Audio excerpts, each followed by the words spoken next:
Part B, explain why the function f of x cannot be formed.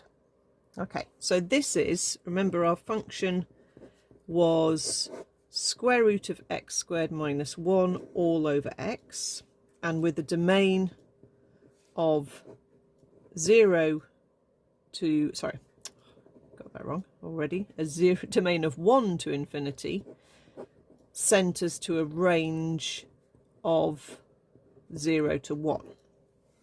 Okay, so if we have the function f of x, it means that the output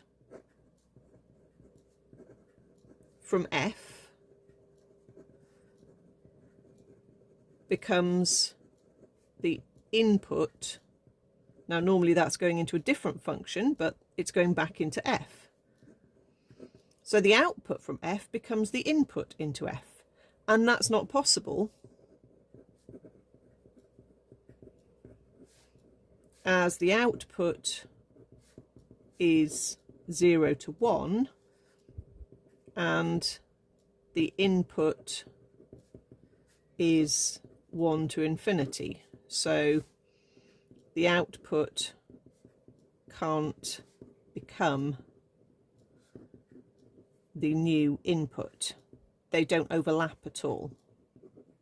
Or you could point out that if you used any value of f of x in your function and you got an answer of 0 to 1, when you use that answer as your input, it goes wrong. You don't have to refer back to the domain. You can just say any value between 0 and 1 that comes out from the first use of f of x, then when you put it into the function, will give you a square root of a negative, because things between 0 and 1, when you square them, are going to be still between 0 and 1. You can check that on the calculator.